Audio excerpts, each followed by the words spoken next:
जिस तरह से हम रेजिस्टेंस को सीरीज़ और पैरेलल कम्बिनेशन में कनेक्ट करते हैं, बिल्कुल इसी तरह से हम अपने सेल्स को भी सीरीज़ और पैरेलल कम्बिनेशन में कनेक्ट कर सकते हैं।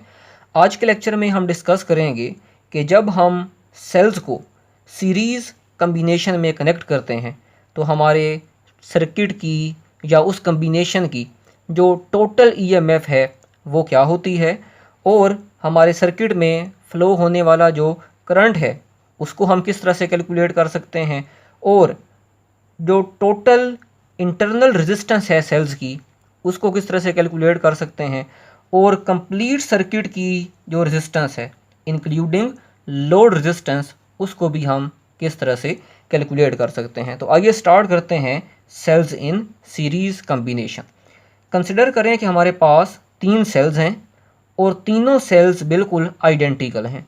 कहने का मतलब ये है कि तीनों सेल्स की जो ईएमएफ है वो बिल्कुल सेम है जो कि ई है, और तीनों सेल्स की जो इंटरनल रेजिस्टेंस है वो भी आइडेंटिकल है जो कि स्मॉल आर है। इन तीनों सेल्स को हमने क्या किया, सीरीज़ कम्बिनेशन में कनेक्ट कर दिया। सीरीज़ कम्बिनेशन आप देख सकते हैं किस तरह से है कि पहले सेल के नेगेटिव टर्मिनल के साथ मैंने सेकंड सेल का पॉजिटिव टर्मिनल कनेक्ट किया है। बिल्कुल इसी तरह से सेकंड सेल के नेगेटिव टर्मिनल के साथ मैंने थर्ड सेल का पॉजिटिव टर्मिनल कनेक्ट किया है। और इसी तरह अगर मेरे पास कोई फोर्थ सेल होता तो मैं उस फोर्थ सेल का जो पॉजिटिव टर्मिनल है उसको इस थर्ड सेल के नेगेटिव टर्मिनल के साथ कनेक्ट करता, यानी कि हमारे पास हर नेक्स्ट आने वाला जो सेल है उस सेल के पॉजिटिव टर्मिनल को हमने प्रीवियस सेल के नेगेटिव टर्मिनल के साथ जो है वो कनेक्ट किया हुआ है। तो सीरीज़ कम्बिनेशन हमारे पास अभी कुछ इस टाइप का है। हमने क्या किया कि इस सीरीज़ कम्बिनेशन के साथ एक लोड रेजिस्टर जिसकी रेजिस्टेंस आर है उसको कनेक्ट कर दिया, और जैसे ही स्विच को क्लोज़ किया तो conventional current from high potential to low potential हमारे सर्किट के अंदर फ्लो होना जो है वो स्टार्ट हो गया।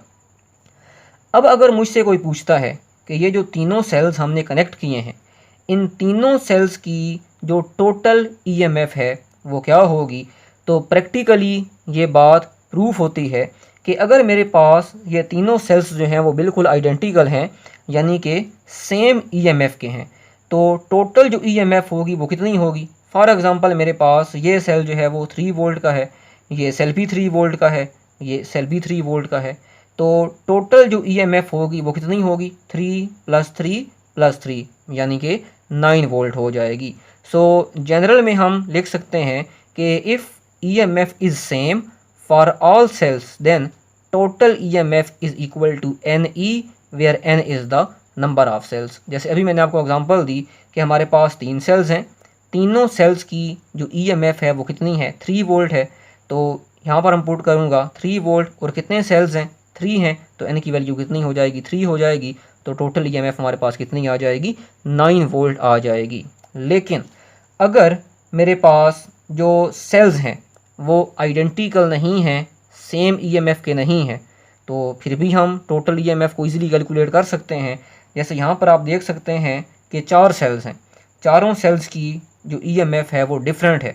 तो मैं जब टोटल ईएमएफ को कैलकुलेट करूँगा तो टोटल ईएमएफ कितनी होगी, इन तमाम सेल्स की जो इंडिविजुअल ईएमएफ है सिंपल हम उसको क्या कर देंगे, सम कर देंगे, तो हमारे पास टोटल ईएमएफ कितनी आ जाएगी, 14 वोल्ट आ जाएगी।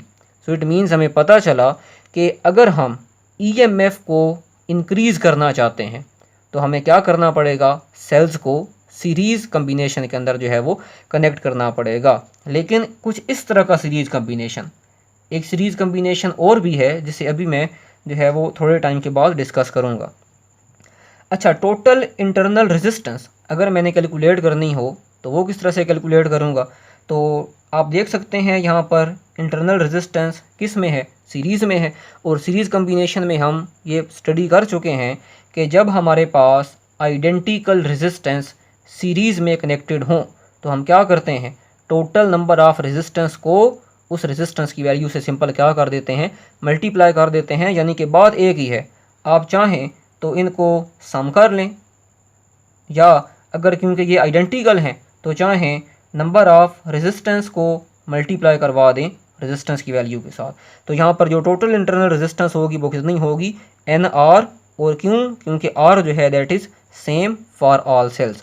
लेकिन अगर इंटरनल रेजिस्टेंस आइडेंटिकल नहीं है, जैसे यहाँ पर ईएमएफ आइडेंटिकल नहीं थी, तो फिर भी हम टोटल इंटरनल रेजिस्टेंस को सिंपल जो है एडिशन के थ्रू ही जो है वो कैलकुलेट करेंगे। अच्छा, अब अगर हमारे पास इस सर्किट की टोटल रेजिस्टेंस जो है वो कैलकुलेट करनी हो तो फिर हम क्या करेंगे। तो हमें पता है कि आर आर और आर, इसकी तो टोटल रेजिस्टेंस हो जाएगी कितनी, 3R। यहाँ पर 3 रेजिस्टेंस हैं तो 3R होगी, और जब n number of internal resistors होंगे तो NR हो जाएगी। और एक लोड रेजिस्टर जो कि सीरीज़ में कनेक्टेड है, तो टोटल रेजिस्टेंस कितनी हो जाएगी हमारे सर्किट की, NR plus this load resistor R। Circuit में फ़्लो होने वाले करंट को हम किस तरह से कैलकुलेट कर सकते हैं, सिंपल हम ओम्स लॉ के थ्रू ही इसको कैलकुलेट करेंगे। According to Ohm's law, current is equal to voltage divided by resistance. हमारे इस सर्किट में जो टोटल वोल्टेज है वो कितना है, NE। So total voltage is NE, और टोटल रेजिस्टेंस कितनी है सर्किट में, NR plus capital R। So that is the total resistance. तो ये हमारे पास जो है वो इस सर्किट में फ़्लो होने वाले करंट की वैल्यू आ जाएगी। तो ये हमारे सर्किट में फ़्लो होने वाला जो करंट है उसका एक्सप्रेशन या उसकी वैल्यू जो है वो आ चुकी है। यहाँ पर एक दो इम्पॉर्टेंट MCQs हैं वो पूछे जा सकते हैं। पहला MCQs ये पूछा जा सकता है कि अगर इंटरनल रेजिस्टेंस सेल्स की बहुत ज़्यादा स्मॉल हो as compare to the resistance of load, then बताएं कि हमारे पास जो सर्किट में फ़्लो होने वाला करंट है उसकी वैल्यू क्या होगी। तो देखिए, हम यहाँ पर कंपैरिजन की बात कर रहे हैं। हम कह रहे हैं कि अगर इंटरनल रेजिस्टेंस बहुत बहुत स्मॉल हो सेल्स की as compare to the load resistance, तो मैं कह सकता हूँ कि मेरे पास जो इंटरनल रेजिस्टेंस है वो अप्रॉक्सीमेटली किसकी इक्वल है, ज़ीरो की इक्वल है। तो जब मैं NR को ज़ीरो की इक्वल पुट करूँगा यहाँ पर, तो मेरे पास जो करंट है उसकी इक्वेशन बन जाएगी NE divided by capital R। So जब इंटरनल रेजिस्टेंस बहुत बहुत स्मॉल हो as compare to load resistance, then हमारे सर्किट में फ़्लो होने वाला जो करंट है उसकी वैल्यू ये होगी। लेकिन अगर मेरे पास जो लोड रेजिस्टेंस है वो बहुत बहुत स्मॉल हो as compare to the internal resistance of the cells, इतनी स्मॉल हो कि मैं लोड रेजिस्टेंस को अप्रॉक्सीमेटली ज़ीरो की इक्वल पुट कर सकूं, तो जब मैं इस R को इसी करंट की इक्वेशन में ज़ीरो पुट करूंगा तो मेरे पास जो करंट है वो बराबर आ जाएगा NE divided bye NR। N से कैंसिल हो जाएगा और करंट जो है वो बराबर आ जाएगा E डिवाइडेड बाय R के। सबसे बड़ा फ़ायदा सीरीज़ कम्बिनेशन का वो ये है कि अगर मेरे पास जो इंटरनल रेजिस्टेंस है सेल्स की वो बहुत ज़्यादा कम हो as compare to load resistance, तो मेरे पास जो करंट आएगा वो मैक्सिमम आएगा। क्यों मैक्सिमम आएगा, क्योंकि यहाँ पर आप देख सकते हैं कि E डिवाइडेड बाय R, ये जो एक्सप्रेशन है ये मल्टीप्लाई हो रहा है N के साथ, और N यहाँ पर क्या है, N is the number of cells connected in series.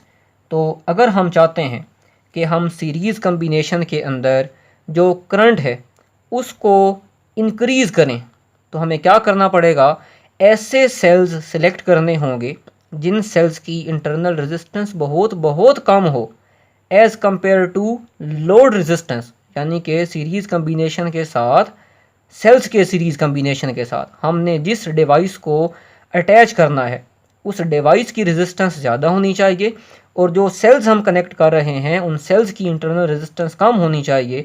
तो उसी सीरीज़ कम्बिनेशन से हम मैक्सिमम करंट जो है वो गेन कर सकते हैं। तो अब हम सीरीज़ कम्बिनेशन को एक और तरह से भी देखते हैं।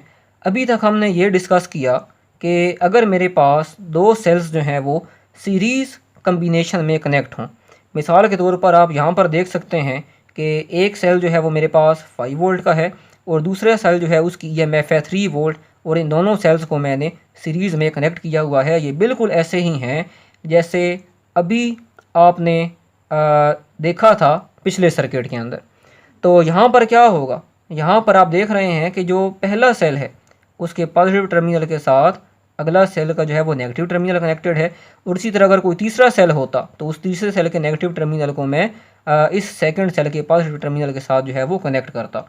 तो यहाँ पर जो टोटल ईएमएफ आएगी, सिंपल हम उसको क्या कर देंगे, इंडिविजुअल ईएमएफ को ऐड करने के बाद आएगी। तो 5 + 3 = 8 वोल्ट। तो ये हमारे पास जो इक्विवेलेंट सेल है वो हमारे पास बनेगा इन दोनों का।